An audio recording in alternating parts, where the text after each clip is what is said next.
Hello, welcome to part 5 of Oscar's teen years. Here's Oscar with Eric and Suzanne, his buddies. They're going to take him with them when they travel, meeting all of Eric's relations. Eric and Suzanne are brother and sister. Now, this is the Mia Azul household. We've moved several of the children from the boarding school back to their home with Mia Azul.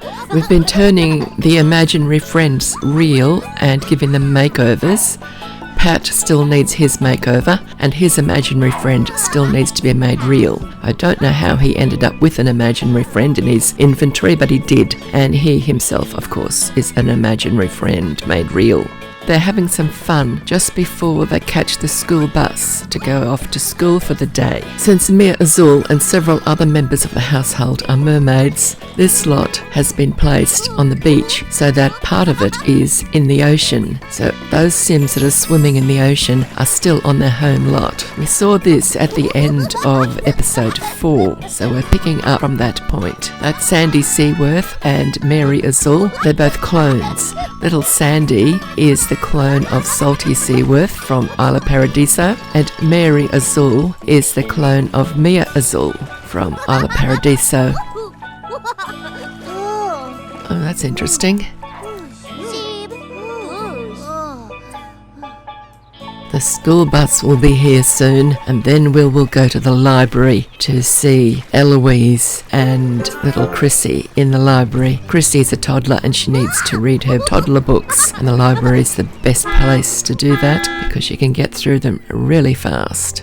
And there they are, they're all heading off to school. Except for the imaginary friend that hasn't been made real yet. It'll just have to sit on the beach and wait until they come home from school.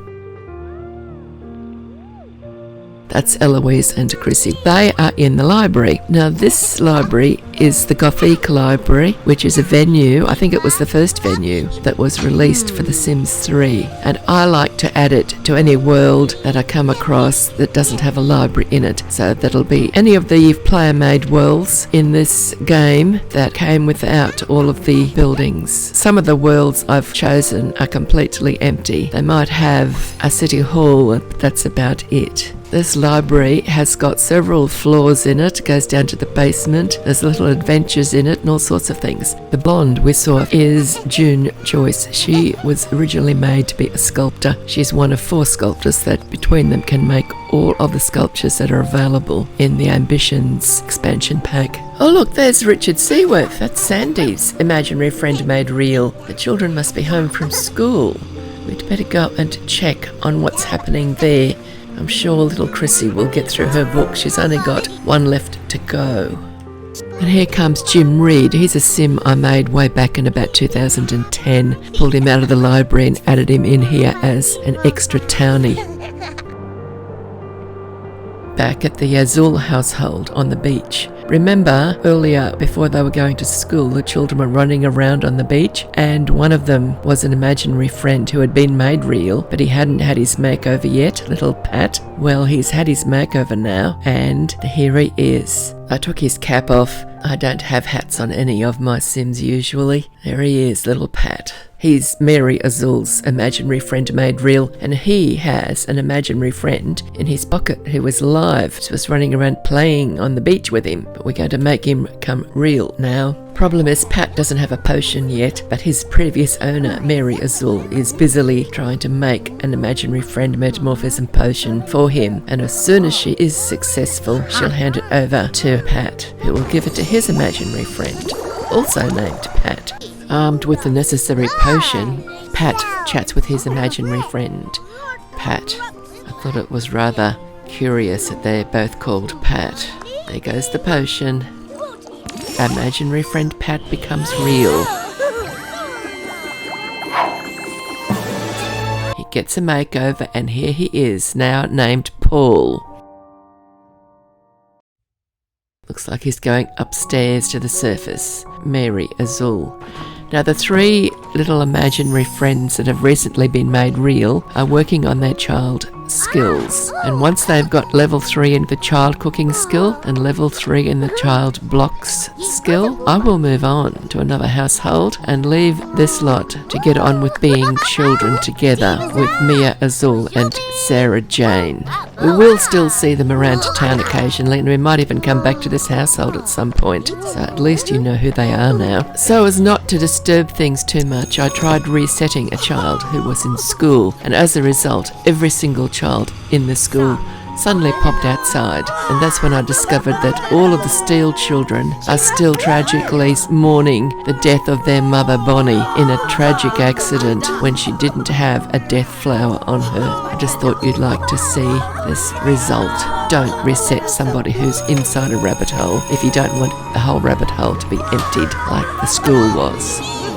Later that night, back at the boarding school, Oscar, Eric and Suzanne were together when Eric decided it was time for him to tell a ghost story. Eventually Oscar and Suzanne sat down to listen, as did Coral Carpenter. Now Coral was one of the nannies from the boarding school. She was there to learn some skills, and she had meantime joined the education career. Now this boarding school has become overpopulated, and the children and teens have mostly all learned all of the skills they're going to need, and that's why I've been moving them out of the boarding school. But I can also be moving out the nannies, because some of them have got enough skills now as well. So in the next few episodes we will be seeing Sims moving in and out of the boarding school. There'll be new Sims arriving, and the current occupants of the boarding school, most of them are going to be moved out. Of course we will keep Eric, Oscar and Suzanne living in the boarding school because they don't have families to go back to. Actually Eric and Suzanne do have parents living in Lucky Palms, but their parents aren't very useful as parents, and Oscar's parents died in that tragedy when he was a child. You'll need to watch Oscar's childhood to see what happened to his parents and his family. And Coral is one of the nannies who will be moving out shortly. She might have a few more skills I could give her a few extra points on, but mostly I think she's learned enough to be able to go out and become a townie. We might play her household again at some stage. I don't have any plans about that for sure yet.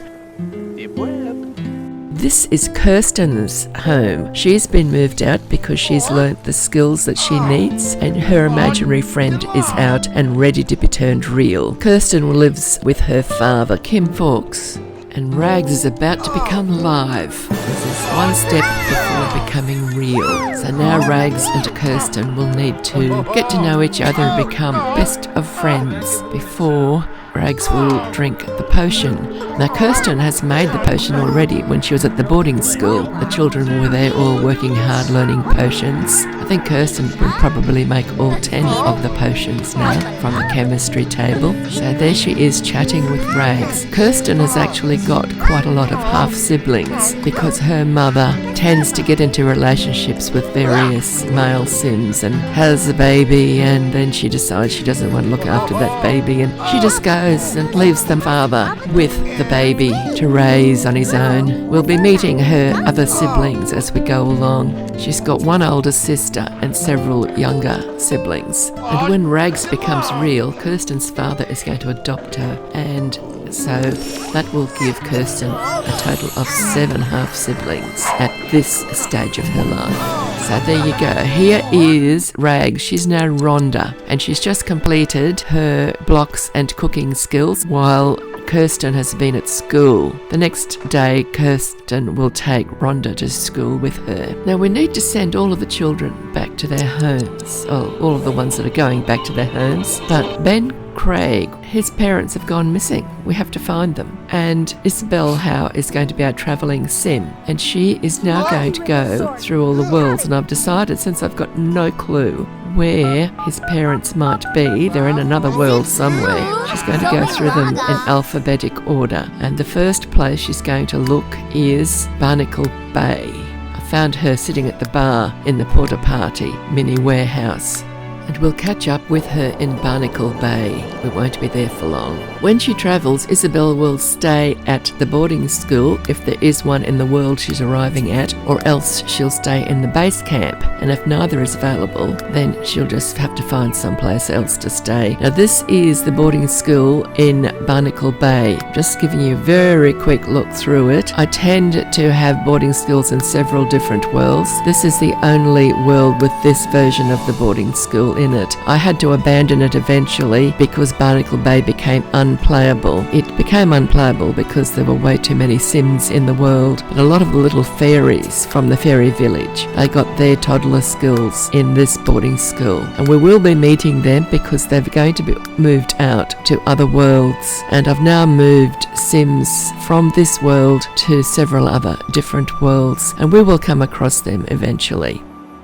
Using the computer that's in the boarding school, Isabel did a thorough search of all of the Sims living in this world, and there was no sign of any Craig family. Since she's visiting worlds in alphabetic order, the next world will be Bellatrix, the player-made world by Reflong 7. Isabel arrived at the base camp in Bellatrix, and she found that there were no Craigs in this world either. It looks as though the population that I've put into this world are mainly Sims who started out in Sunset Valley. They were originally in the big game, but I found I had too many Sims for a single world, so I had a bunch of them that I put into a porter file and just kept at the side, and I really wanted them involved because they were part of the story, and eventually I put them into Bellatrix. I'm not sure how I'm going to incorporate them into the story. I think I've moved some of them from here to other worlds so they could be with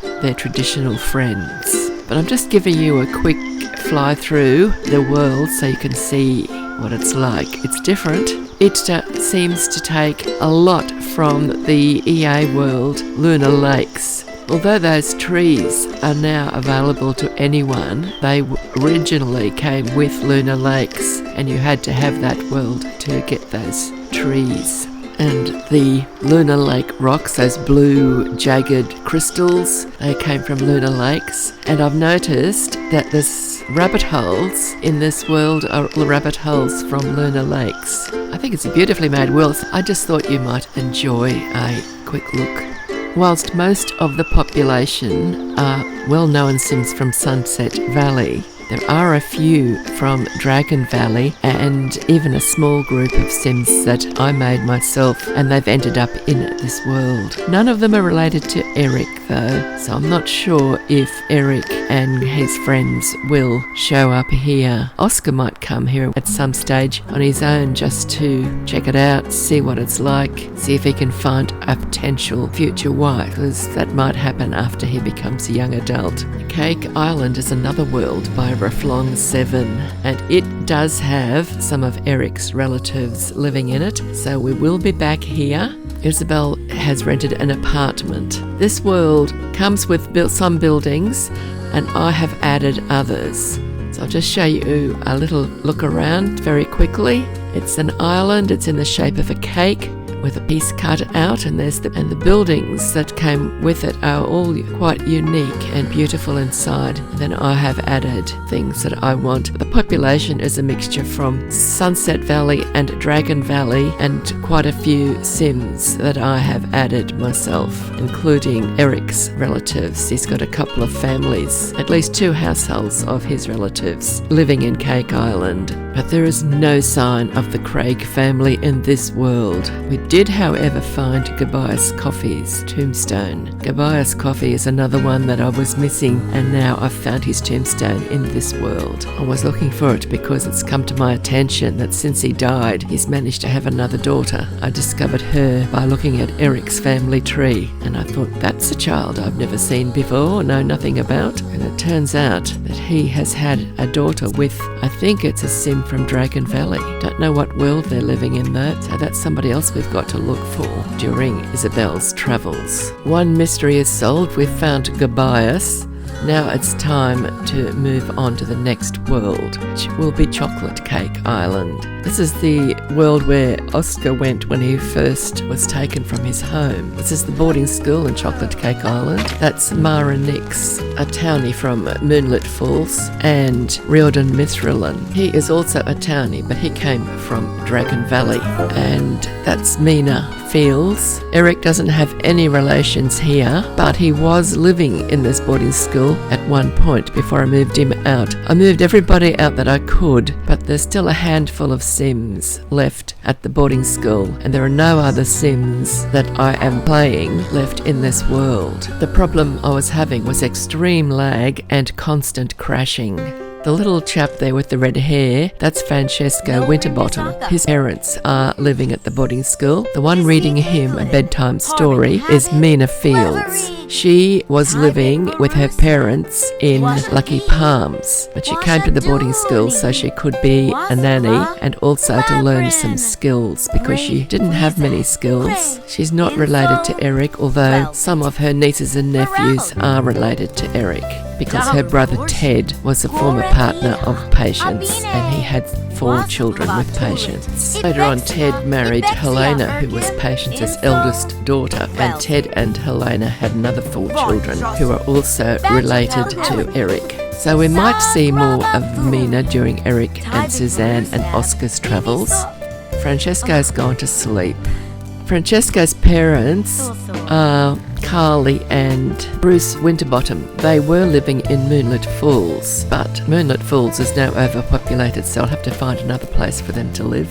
They're both Sims that I made at different times, and I played with Bruce a lot as my favourite gardener for years. As for Mina, well, she was made especially to become Ted's sister, and I made parents for both of them. This was after Ted had all of these children with Patience and Helena, and I just wanted to give them more of a family. And later on, I accidentally added another copy of Ted to the game, so I renamed him Alf and added him to the Fields family as Ted's twin brother Alf. And Alf is living in Sunlit Tides, which is also overpopulated, so I'm going to have to move a lot of Sims out of Sunlit Tides. Now, Chocolate Cake Island has got a lot of problems. I finally tracked it down to the huge farm, 64 by 64 farm I had across the street from the boarding school. There was just too many plants in it, and the game couldn't handle them. So once I bulldozed that farm, then the game stopped crashing in this world. While I was at the boarding school, Isabel decided to go fishing in Chocolate Cake Island. She was still staying at the base camp.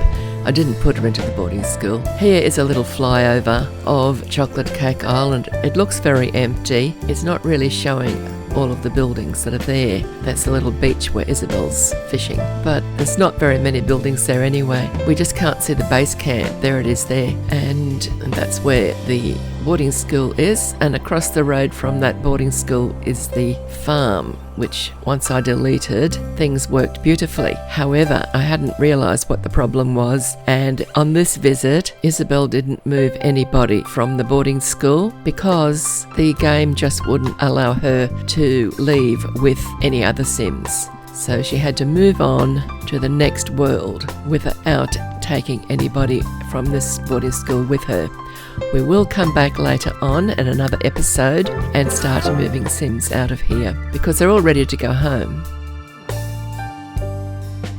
We're just having a look. This is an upstairs room where the teams were learning some skills, and the children probably learnt skills as well. And there's another floor that you just saw which was set aside for the toddlers. When Oscar was here as a child, there were lots of toddlers in the boarding school. You would have seen them all in the Oscar's Childhood series. If you watch that series, you will see lots of this boarding school because it was the main feature from when Oscar moved in.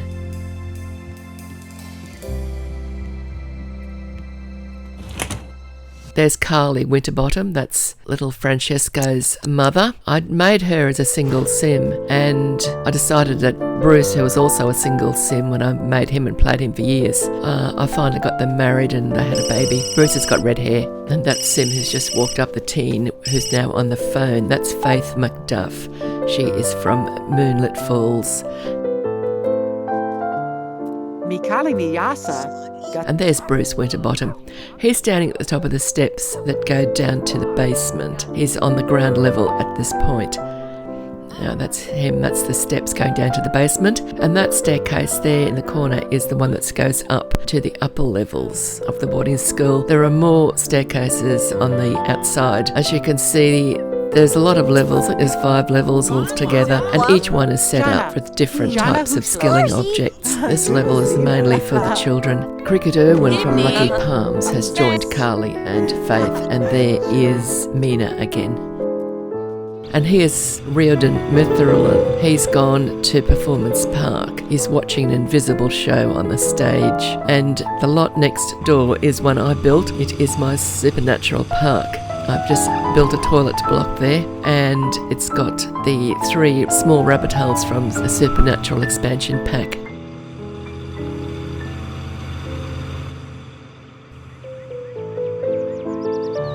And then Isabel moved on. She's heading now for Cotes d'Ambernay. Now this is a world that I have now excluded from the game because it just doesn't suit me. It's a beautiful medieval world, but I was struggling with videoing the Sims inside their houses because all of the rooms are so tiny, and there's several interesting lots, but when I got to them I found that they were unfinished, and I was starting to finish them off, but I just decided that I would be happier to move the 5 Sims that are living in this world to other worlds, and now we'll meet those 5 Sims. I moved 4 of them to Lunar Lakes, but I'm going to take them out of there because I don't want to add all of the Lunar Lakes townies to the big game. I have to put them in my spreadsheet. And one of them, Aislinn Walsh, she's from Dragon Valley, and I've put her into the Moonfall Island boarding school. There is a base camp in Cotes d'Ambernay where Isabel has moved in, and she's playing a computer game on her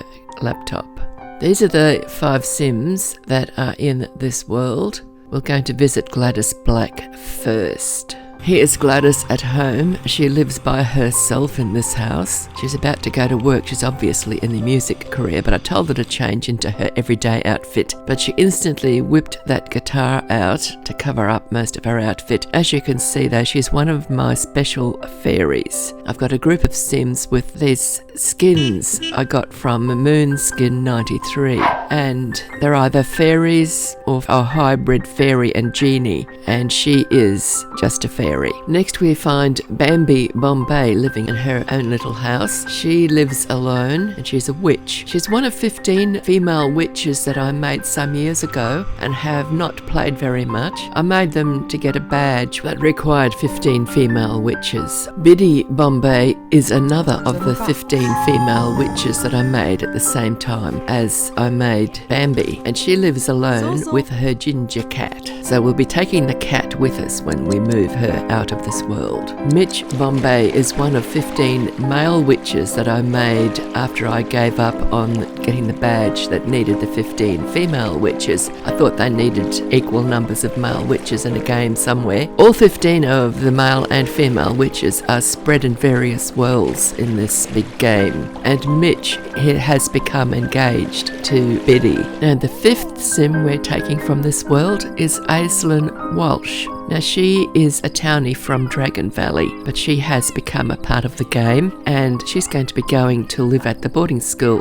in Moonfall Island. And she has her cat with her. They will both be going to the boarding school. I wonder what she's doing.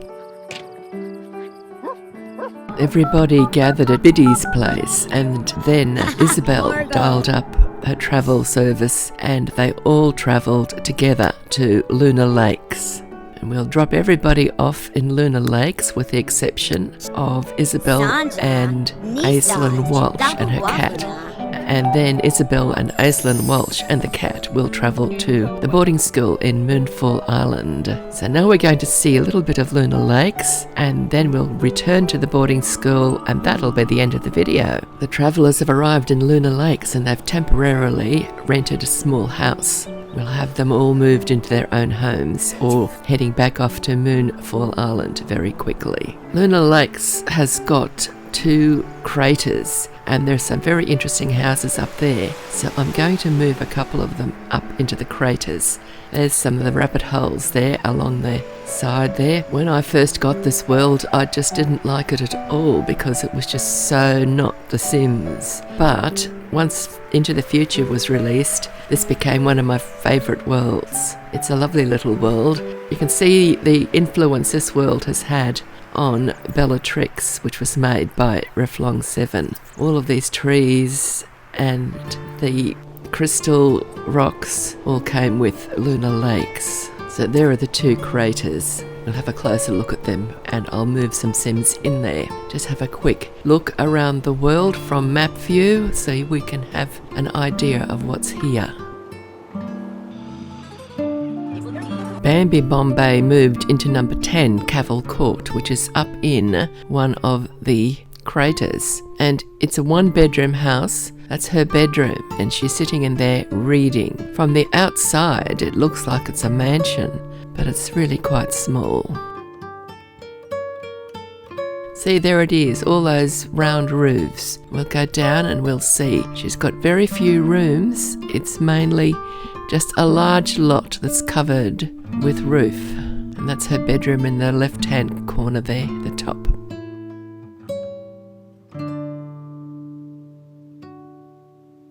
Gladys Black lives in the other crater, and she's got a small house. She's got about as much living space as Bambi's got, but she's got a smaller lot and her house doesn't waste quite so much space. Her address is number 22, North Crater. And just across the lake is where Biddy and Mitch and the cat have taken up residence. There was an empty lot there, and we put Biddy's house that she was living in back in Cotes and placed it on that lot. The house was originally built for the witches' village that I had in Dragon Valley. Its address in Lunar Lakes is at 15 North Crater. The only Sim at home at the moment, though, is Biddy's cat, Ginger. And he's curled up on the sofa, dreaming.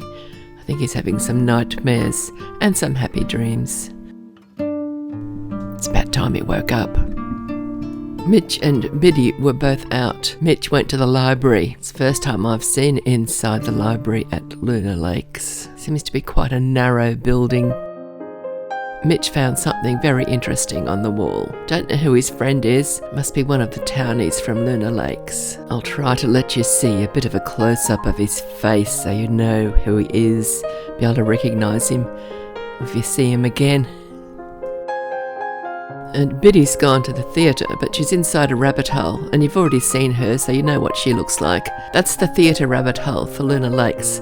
And the one opposite in the bottom right-hand corner, that's the grocery store. They're all the same, these rabbit holes for Lunar Lakes.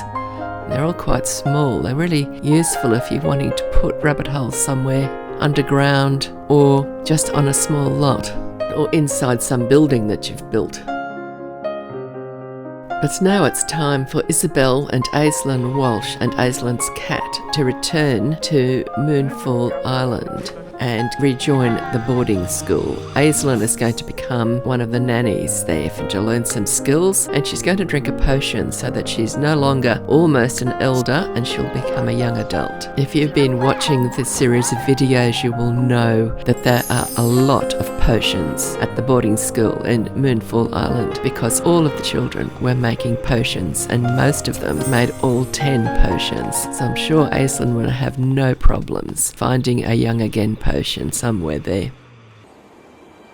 And off they go. On arrival at the boarding school, Aislinn lost no time in drinking that potion, and here she is now as a young adult. I didn't actually see her drink the potion, so I was very surprised, and I told her to drink another one and got the message that she couldn't get any younger than she already is. So that's how I found out she'd already drunk the potion. That's why we don't have any video of her transforming. So this is the boarding school. The children are at school, but they're starting to come home. There's Isabel. Little Suzanne has arrived home and met Aislinn Walsh, the new nanny. I'm going to have to work out which of the other nannies to move out and which world to send them to, because I don't want this world to get overpopulated. There is Estelle. She is a mermaid. She's also a sim. The original Estelle was made back in 2009, and I dug her out of my library and turned her into a mermaid and gave her a new name. And for some reason she's been visiting. It's winter time at the boarding school now in Moonfall Island. Eric and Oscar and all of the others will be arriving home shortly, and you'll see them towards the end of the video. There's Aslan's cat.